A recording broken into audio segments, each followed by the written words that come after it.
সংবাদ সম্মেলনে রিজভী, আওয়ামী লীগ নেতাদের জামাই আদরে আদালতে হাজির করা হচ্ছে। এদিকে জানা যাচ্ছে ভিন্ন কথা, ফেব্রুয়ারিতেও নির্বাচনে আপত্তি নেই বিএনপির। এদিকে বাবার ভুলের জন্য ক্ষমা চাইলেন উপদেষ্টা আসিফ মাহমুদ। এবং সর্বশেষ জানাবো, দেশে ধান চাল কেনার টার্গেট পূরণ হলে আমদানি করা লাগবে না বলছেন খাদ্য সচিব।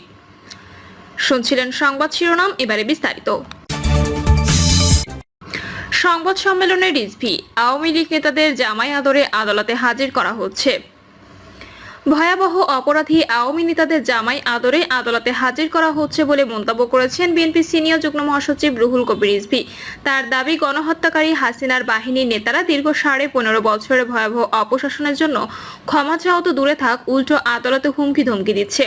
হাজারো শহীদের রক্তের ওপর দাঁড়িয়ে আরো বড় ফ্যাসিস্ট হয়ে ফিরে আসার হুমকি দিচ্ছে। রিজভী বলেন, দীর্ঘ রক্তঝরা আন্দোলনের অব্যাহতির পর থেকে গঠিত অন্তর্বর্তীকালীন সরকারের কাছে দেশের গণতান্ত্রিক শক্তির প্রত্যাশার প্রতিফলন খুব একটা দেখা যাচ্ছে না। হয়তো কিছু কিছু ক্ষেত্রে অগ্রগতি থাকলেও গণতন্ত্রকে মজবুত কাঠামো তৈরির প্রস্তুতির অভাব পরিলক্ষিত হচ্ছে। পতিত স্বৈরাচারের খুনের আসামিরা প্রকাশ্যে আদালতের স্বাধীনতার ঘোষক শহীদ জিয়া, খালেদা জিয়ার বিচার চেয়ে বক্তব্য দেন। জুলাই আগস্টে শাহজাহান খান ও তার অনুসারীরা আদালতে এসে সরকারকে দেখে নেওয়ার হুমকি দিচ্ছে উল্লেখ করে রিজভী বলেন, আদালতকে ভেঙচি কাটছে, পুলিশকে থোড়াই কেয়ার করছে। হাসিনা দোষরা আসামি হয়েও আদালতে যে ঔদ্ধত্যপূর্ণ আচরণ করছে তা মূলত অন্তর্বর্তী সরকারকে অকার্যকর প্রমাণের এক গভীর চক্রান্ত। স্বরাষ্ট্র মন্ত্রণালয় ও পুলিশ প্রশাসন নীরবতায় তারা এমন আচরণ করছে বলে মনে করেন বিএনপির এই নেতা। তিনি বলেন, পুলিশ প্রশাসন ও স্বরাষ্ট্র মন্ত্রণালয়ে হাসিনার অলিগার্করা সর্ষের ভেতর ভূত হয়ে থাকার এমন পরিস্থিতির সৃষ্টি হয়েছে। এছাড়াও পাড়া মহল্লা, পথে ঘাটে চুরি ডাকাতি ছিনতাইয়ের কোনো কমতি নেই। মন্তব্য করে রিজভী বলেন, শেখ হাসিনার একটি ভরসা হচ্ছে পাচার করা টাকা। সেই টাকার জোরে দেশের নানা ঘটনা ঘটিয়ে ঘোলা পানিতে মাছ শিকার করতে চাচ্ছে। একটি প্রবাদ আছে, টাকায় কথা কয়। শেখ হাসিনা এই প্রবাদটি কাজে লাগাতে চাচ্ছেন। প্রশাসনের কতিপয় ব্যক্তির সহযোগিতায় আওয়ামী লীগ রাজধানী ঢাকা সহ দেশের বিভিন্ন স্থানে ঝটিকা মিছিল করা দুঃসাহস দেখাচ্ছে বলে দাবি রিজভীর। তিনি আরো বলেন, আঘাত করছে বিএনপি ও অঙ্গ সংগঠনের নেতাকর্মীদের ঘরবাড়িতে। ভাস্কর মানবেন্দ্র ঘোষের মানিকগঞ্জের বাড়ি আগুন দিয়ে ভস্মীভূত করা হয়েছে। কোনো কোনো পক্ষ আছেন যারা ঘোলা পানিতে মাছ শিকার করতে চান। তাদের নেপথ্য ইন্ধন না থাকলে ফ্যাসিস্ট অনুচররা দেশে বিশৃঙ্খলা সৃষ্টির দুঃসাহস দেখায় না। আওয়ামী দুঃশাসনের 28 লাখ কোটি টাকা পাচারের সঙ্গে যুক্তরা আজও ধরাছোঁয়ার বাইরে বলেও উল্লেখ করেন রিজভী। তিনি বলেন, সুতরাং হাটবাজার, আর্থিক প্রতিষ্ঠান, বিভিন্ন সেক্টরে ফ্যাসিস্টদের সিন্ডিকেট তৎপরতা বহাল তবিয়তে কাজ করে যাচ্ছে। জানা যাচ্ছে ভিন্ন কথা, ফেব্রুয়ারিতেও নির্বাচনে আপত্তি নেই বিএনপির। চলতি বছরের ডিসেম্বর থেকে 2026 সালে জুনের মধ্যে নির্বাচন করার কথা জানানো হয়েছে অন্তর্বর্তী সরকারের পক্ষ থেকে। তবে এত দেরিতে নির্বাচন করার বিরুদ্ধে দেশের অন্যতম রাজনৈতিক দল বিএনপি। দলটি ডিসেম্বরের মধ্যে নির্বাচনে জোর দাবি করে আসছে। তবে এখন জানা যাচ্ছে ভিন্ন কথা, আর তা হলো ফেব্রুয়ারিতে নির্বাচনের আপত্তি নেই বিএনপির। ফ্যাসিবাদ বিরোধী যুগপৎ আন্দোলনের মিত্র গণতন্ত্র মঞ্চের সঙ্গে রুদ্ধদ্বার বৈঠকে বিষয়টি উঠে এসেছে। সেখানে ফেব্রুয়ারিতে নির্বাচনে বিএনপির আপত্তি নেই বলে জানা গেছে। তবে এক্ষেত্রে সরকারকে নির্বাচনের রোডম্যাপ ঘোষণা করতে হবে। নির্বাচনের জন্য এখনো কোনো সুনির্দিষ্ট দিনক্ষণ ঘোষণা করেনি অন্তর্বর্তী সরকার, যা নিয়ে ক্ষোভ আছে বিএনপির শীর্ষ নেতাদের মধ্যে। তবে অন্তর্বর্তী সরকারের তরফ থেকে সুনির্দিষ্ট দিনক্ষণ ঘোষণা করা হলে নির্বাচন ডিসেম্বরে না হয়ে আগামী জানুয়ারি কিংবা ফেব্রুয়ারিতে হলেও তেমন আপত্তি থাকবে না দলটির, এমনটাই জানা গেছে।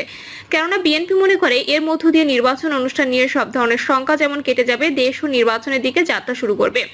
রাজনৈতিক দলগুলো আনুষ্ঠানিকভাবে নির্বাচনী প্রস্তুতি শুরু করে দিতে পারবে। গণতন্ত্র মঞ্চের সঙ্গে রুদ্ধদ্বার বৈঠকে আগে স্থায়ী কমিটির বৈঠকেও জামাত ইসলামের পক্ষ থেকে আগামী রমজানের আগে নির্বাচনের যে কথা বলা হয়েছিল সেটাকেও ইতিবাচকভাবে নিয়েছিল বিএনপি। কেননা দলটির মধ্যে এখনো নির্বাচন বানচালের অজানা শঙ্কা রয়েছে। তাই সুনির্দিষ্ট দিনক্ষণের মধ্য দিয়ে দেশকে নির্বাচনমুখী করতে চায় বিএনপি। আগামী ডিসেম্বরের মধ্যে নির্বাচন আদায়ে ঐক্যমত্য তৈরিতে গত 19 এপ্রিল থেকে ফ্যাসিবাদ বিরোধী যুগপৎ আন্দোলনের মিত্র এবং নির্বাচন বর্জনকারী বাইরের দলগুলোর সঙ্গে ধারাবাহিকভাবে বৈঠক করেছে বিএনপি। এই ইস্যুতে ঐক্যমত্য তৈরির মাধ্যমে সরকারের উপর পরোক্ষ ও মনস্তাত্ত্বিক চাপ অব্যাহত রাখবে দলটি। কিছু বৈঠক আনুষ্ঠানিক, আবার কিছু বৈঠক অনানুষ্ঠানিক হচ্ছে। গুলশানে বিএনপি চেয়ারপারসনের রাজনৈতিক কার্যালয়ে গণতন্ত্র মঞ্চের সঙ্গে রাত 7:30 থেকে সোয়া 9টা পর্যন্ত অনুষ্ঠিত বৈঠকটি ছিল রুদ্ধদ্বার। বিএনপি নেতৃত্বাধীন ফ্যাসিবাদ বিরোধী যুগপৎ আন্দোলনের গুরুত্বপূর্ণ মিত্র হচ্ছে গণতন্ত্র মঞ্চ। ছয় দলীয় এই জোটের বক্তব্যকে বরাবরই গুরুত্বের সঙ্গে নেয় বিএনপি। বৈঠক সূত্রে জানা গেছে, গণতন্ত্র মঞ্চের পক্ষ থেকে বৈঠকে 4 থেকে 5টি ইস্যু উত্থাপন করা হয়। বিএনপি এগুলোর কোনোটির সঙ্গে একমত হয়েছে, আবার কোনোটির সঙ্গে দ্বিমত পোষণ করেছে। বিএনপি সম্মত হয় যে শুধু নির্বাচন নয়, সংস্কার নিয়েও তাদের আরও সক্রিয় হওয়া দরকার। এছাড়া বৈঠকে কিছু নেতার বিরুদ্ধে দুর্নীতি ও দলের অভ্যন্তরে নেতাদের আচরণ নিয়েও আলোচনা হয়। গণতন্ত্র মঞ্চ বিএনপিকে এসব বিষয়ে সঠিক বার্তা দেওয়ার পরামর্শ দেয়। বিএনপির সঙ্গে এনসিপির সম্পর্ক এখন দুর্বল, তাদের গুরুত্ব কমে গেছে বলে মনে করে দলটি। এছাড়া বিএনপি আরও কয়েকটি রাজনৈতিক দলের সঙ্গে বৈঠক করেছে এবং সব দলেরই একমত যে নির্বাচনের মাধ্যমে জনগণের সরকার প্রতিষ্ঠা করা জরুরি। বাবার ভুলের জন্য ক্ষমা চাইলেন উপদেষ্টা আসিফ মাহমুদ। বাবার ঠিকাদারি লাইসেন্স নিয়ে মুখ খুলেছেন স্থানীয় সরকার, পল্লী উন্নয়ন ও সমবায় মন্ত্রণালয়ের উপদেষ্টা আসিফ মাহমুদ সজীব ভুঁইয়া। আজ সকাল 11:30টার পর নিজের ফেসবুক পেজে বাবার ভুলের জন্য ক্ষমা চেয়েছেন তিনি। ফেসবুকে আসিফের দেওয়া পোস্টে তুলে দেওয়া হলো, প্রথমেই আমার বাবা ভুলের জন্য ক্ষমা প্রার্থনা করছি। গতকাল রাত 9টার দিকে একদল সাংবাদিক কল দিয়ে আমার বাবার নামে ইস্যুকৃত ঠিকাদারি লাইসেন্সের বিষয়ে জানতে চাইলেন। বাবার সাথে কথা বলে নিশ্চিত হলাম তিনি জেলা পর্যায়ের একটি লাইসেন্স করেছেন। বিষয়টি উক্ত সাংবাদিককে নিশ্চিত করলাম। তিনি পোস্টে আরো উল্লেখ করেন, নিউজে হলো গণমাধ্যমে নানা আলোচনা সমালোচনা হচ্ছে, তাই ব্যাখ্যা দেওয়ার প্রয়োজন বোধ করলাম। আমার বাবা একজন স্কুল শিক্ষক, আকুবপুর ইয়াকুব আলু ভুঁইয়া পাবলিক উচ্চ বিদ্যালয়ের প্রধান শিক্ষক। স্থানীয় একজন ঠিকাদার কাজ পাওয়ার সুবিধার্থে বাবার পরিচয় ব্যবহার করার জন্য বাবাকে লাইসেন্স করার পরামর্শ দেন। বাবাও তার কথায় জেলা নির্বাহী ইঞ্জিনিয়ার থেকে একটি ঠিকাদারি লাইসেন্স করেন। রাষ্ট্রের যে কোনো ব্যক্তি ব্যবসা করার উদ্দেশ্যে যে কোনো লাইসেন্স করতেই পারে, তবে আমি সংশ্লিষ্ট মন্ত্রণালয়ের দায়িত্বরত থাকা অবস্থায় বাবার ঠিকাদারি ব্যবসায় জড়ানো স্পষ্টভাবে কনফ্লিক্ট অফ ইন্টারেস্ট। বিষয়টি বোঝানোর পর আজ বাবার আবেদনের পরিপ্রেক্ষিতে লাইসেন্সটি বাতিল করা হয়েছে। উল্লেখ্য, মধ্যবর্তী সময় উক্ত লাইসেন্স ব্যবহার করে কোনো কাজের জন্য আবেদন করা হয়নি। দেশে ধান চাল কেনার টার্গেট পূরণ হলে আমদানি করা লাগবে না, বলছেন খাদ্য সচিব। সারা দেশ থেকে ধান চাল কেনার টার্গেট পূরণ হলে বাইরের দেশ থেকে খাদ্য আমদানি করা লাগবে না বলে উল্লেখ করেছেন খাদ্য মন্ত্রণালয়ের সচিব মোহাম্মদ মাসুদুল হাসান। সচিব বলেন, সারা দেশে যে টার্গেট আছে সেই টার্গেট ফুলফিল হলে আশা করা যায় বাংলাদেশকে কোনো বাইরের দেশ থেকে খাদ্য আমদানি করা লাগবে না।